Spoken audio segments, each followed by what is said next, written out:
আগেই ঘোষণা হয়েছিল, সেই মতো আজ থেকে দেউচা-পাচামি প্রস্তাবিত কয়লা খনি এলাকায় গাছগুলিকে ডিসলকেট বা পুনর্বাসন দেওয়ার কাজ শুরু হলো। জেলা প্রশাসন সূত্রে জানা গিয়েছে, প্রকল্পের বাইরে প্রায় 1 কিলোমিটার দূরে ভূমি ও ভূমি সংস্কারের একটি জায়গা আছে, তবে চাঁদা মৌজায় করা হবে প্রতিস্থাপনের কাজ।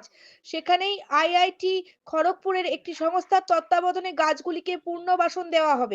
জেলা প্রশাসন সূত্রে জানা গিয়েছে, বিদ্যুৎ উন্নয়ন নিগমের অধীনে খড়গপুরের একটি সংস্থা গাছ সরানোর কাজ করছে। প্রকল্প এলাকার মধ্যে থাকা 12 একর জমির মধ্যে বহু মহুয়া, শাল ও অর্জুন গাছ রয়েছে, সেগুলি অন্য জায়গায় বসানোর কাজ শুরু হয়েছে। বুধবার রাত থেকেই শুরু হয়েছে সেই কাজ। বৃহস্পতিবার সকালে মোহাম্মদবাজারের চাঁদা মৌজায় সেই গাছ তোলার চলছিল। জানা গিয়েছে, আদিবাসীদের দাবি ছিল যেন খনিকের কাজের জন্য জঙ্গল নষ্ট না হয়। সেই মতো জেলা প্রশাসন এবং রাজ্য সরকারের পক্ষ থেকে আশ্বাস দেওয়া হয়েছিল। সেই মতো কাজও শুরু হলো, তাতেই খুশি স্থানীয়রা। সিউড়ি টাইমস, সিউড়ি বীরভূম।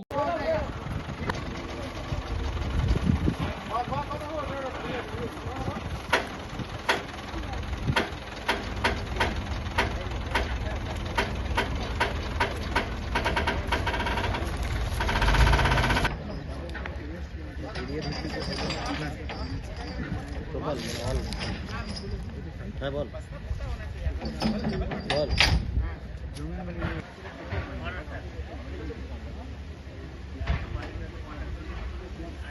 বাবা আরেকটু পিছিয়ে গেলে ভালো হতো, ভয় লাগে।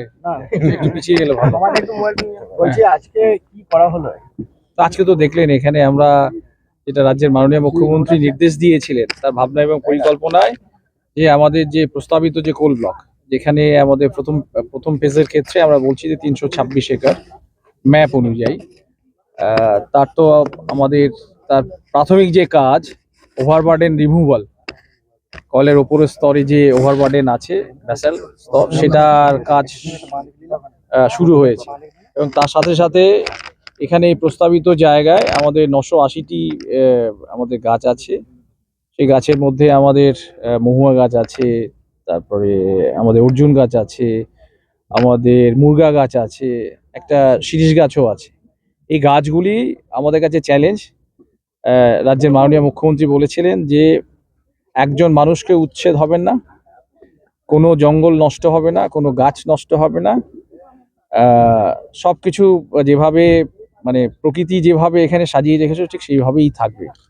তারই ফলশ্রুতি হিসেবে আজকে আমরা ট্রান্সলোকেশন অর্থাৎ গাছের যে প্রতিস্থাপন, সেই প্রতিস্থাপন আমরা করলাম। আজকে দিয়ে আমরা শুরু করেছি। আপনারা দেখবেন এখানে সারি সারি পিট কাটা আছে, প্রায় প্রত্যেকটা পিট হচ্ছে 9-10 ফুট লম্বা আছে, 5 ফুট 6 ফুট করে চওড়া আছে, আমাদের 5 ফুট 5.5 ফুট করে ডিপ আছে।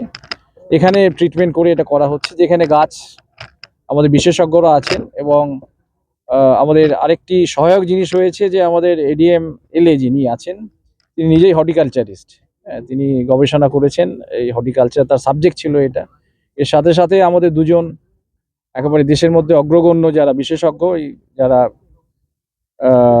লক্ষ লক্ষ গাছ এভাবে প্রতিস্থাপন করেছেন, তাদের বিশেষজ্ঞ মতামত, তাদের এক্সপার্টাইজ আমরা অ্যাভেল করছি এখানটায়। ঠিক আছে, কাজে লাগাচ্ছি, কাজ লাগিয়ে এখানে করেছি। আজকে থেকে আমরা এখানে শুরু করলাম। গাছের ক্ষেত্রে আপনারা দেখলেন যে আমরা ওখানে যেটা আমাদের যে অ্যাক্টিভিটি প্ল্যান আছে ট্রান্সলোকেশনের ক্ষেত্রে, সেটা হচ্ছে গাছ যেখানে আছে সেই গাছগুলি আমরা গর্ত, তার চারপাশে গর্ত করে তার রুট আমরা কিছুটা কাটবো, অর্থাৎ 75% কাটিং হবে, 25% থাকবে। টেকনিক্যাল ব্যাপার, সেটা ওনারা জানেন। সেটাকে কাটার পরে ওখানে কিছু ট্রিটমেন্ট, হরমোনাল ট্রিটমেন্ট হয়। হরমোনাল ট্রিটমেন্ট পরে তারপরে আমরা এই নতুন এখানে নিয়ে আসছি ক্রেন দিয়ে। এই গাছগুলি আমাদের ওই যে এখানে আমাদের দেখবেন যে বড় ট্রলার টাইপ আছে আর কি, এই ট্রলারে করে গাছগুলো শুয়ে নিয়ে এসে ক্রেন দিয়ে আবার আমরা বসাচ্ছি। এবং যেটা আমার সব থেকে উল্লেখযোগ্য আপনাদের কাছে, গাছের যে ওরিয়েন্টেশন, অর্থাৎ গাছ যে অবস্থায় যে দিকে ছিল, যে পোর্শনটা তার পূর্ব দিকে ছিল, যে পোর্শনটা তার পশ্চিম দিকে বা উত্তর দিকে বা দক্ষিণ দিকে, ঠিক সেইভাবে কিন্তু মার্কিং করে আমরা ঠিক সেই ওরিয়েন্টেশন, সেই ডিরেকশন ওরিয়েন্টেশন কিন্তু থাকছে, যাতে গাছের গ্রোথ এতদিন ধরে যেভাবে সে সূর্যের প্রথম আলো পেয়েছে, বা আমাদের সূর্য যখন পশ্চিম দিকে ঢলে যাচ্ছে শেষ আলোটি পাচ্ছে, ঠিক ওই ওরিয়েন্টেশনটা আমরা এখানে মেনটেন করেছি, সেটা আপনারা খেয়াল করলেন। মোট যে গাছের সংখ্যা রয়েছে এটা ট্রান্সফার করতে কতটা সময় লাগতে পারে? এটা তো আমরা ধারাবাহিক প্রক্রিয়া, এটা সময় লাগবে। এটা আমরা এই গাছের প্রক্রিয়ায় আমরা ধরে রেখেছি যে আমাদের যে পর্যাপ্ত যা সময় দরকার, যা ডিউ অ্যাটেনশন এবং কেয়ার যেটা আমাদের নেওয়া দরকার সেটা আমাদের থাকবে। তাও স্যার প্রায় কতগুলি গাছ সরানো হচ্ছে? আমাদের এখন যে ফার্স্ট ফেজের যেখানে আমরা ওভারপাটে রিমুভাল করছি 12 একরে, সেখানে আমাদের 180টি গাছ আছে। 180টি গাছ এখন আমরা পর্যায়ক্রমে এখানে সরাবো। এছাড়াও আমরা মথুরাবাড়ি যেখানে নতুন স্কুল হচ্ছে সেখানে বাচ্চাদের জন্য একটি খেলার মাঠও থাকবে। তো খেলার মাঠের চারপাশেও আমরা কিছু এরকম গাছ প্রতিস্থাপিত করব, যাতে আমার বাচ্চারা সেখানে একটু গাছের নিচে তারা খেলতে পারে বা বিশ্রাম নিতে পারে, বা আরো অন্যান্য যে সমস্ত বাচ্চারা যেটা করে একটা গ্রামে, ঠিক সেটা নিয়ে করতে পারে। ঠিক আছে।